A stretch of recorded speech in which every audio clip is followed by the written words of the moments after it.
અમારી લેડીઝો ગંગામાં નાવા આવ્યા છે, ગંગા મૈયામાં જો બધા ગાંડા થઈ ગયા. કેમ કે એવી લુક એવો એવી જગ્યા અમે ગોતી લીધી એકલા એકલાએ કે જાણે અમે એમ લાગે કે સ્વર્ગની ધરતીમાં આવી ગયા હોય એવું લાગે. સાક્ષાત સ્વર્ગ ધરતી પર ઉતરી ગયું હોય એવું લાગે. કેવું લાગે દક્ષા માસી? હે તો બોલો હર હર ગંગે ગંગે મૈયાનું બોલો જય. કાનમાં ન પડે કાન જો આમ જો માસી અરમાન ખુશ થઈ ગયું. બહુ ખુશ થઈ ગયા અમે તો જો. હે હવે મને એક ફોટો ચડાવી દો માસી. હા બસ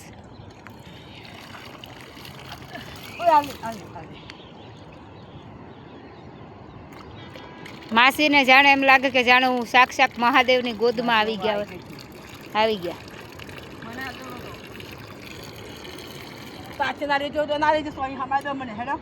ના રે બાપા મારી ઉપર જવાબદારી છે તમને લોકોને ઘેરે પહોંચાડો.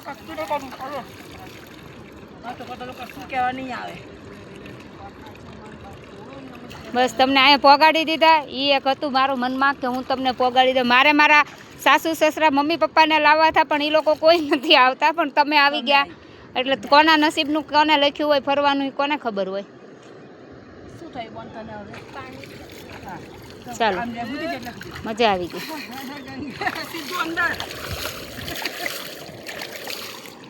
પિયાને ટાઢી કરી નાખી છે અમે ભાઈ.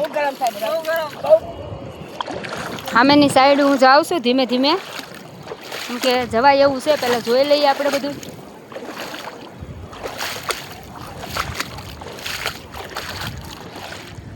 કેમ કે અહીંયા પથ્થર બધા બહુ લીસા પથ્થર છે. જો સામે હતી હું ત્યાંથી હું આ સાઈડ આવીશું.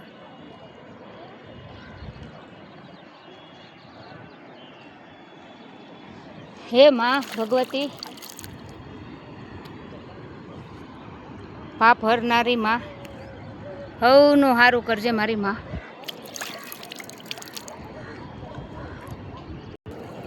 માં એટલી કોમલ છે કે એને ખબર છે કે આ છોકરી બીતા બીતા પગ મૂકે છે. જો અહીંના પથ્થર જુઓ કેટલા સરસ છે.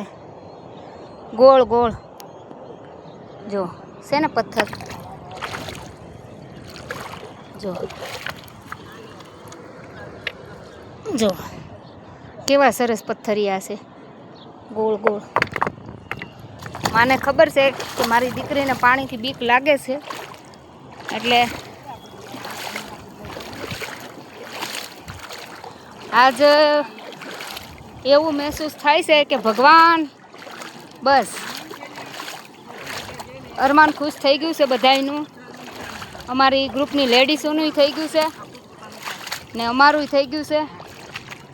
જો બધા એટલા કિલોળમાં આવી ગયા છે. જેટલા હાલ્યા હતા ને એટલો થાક માએ ઉતારી દીધો ને. બસ તમારો પગનો દુખાવો વયો જાહે.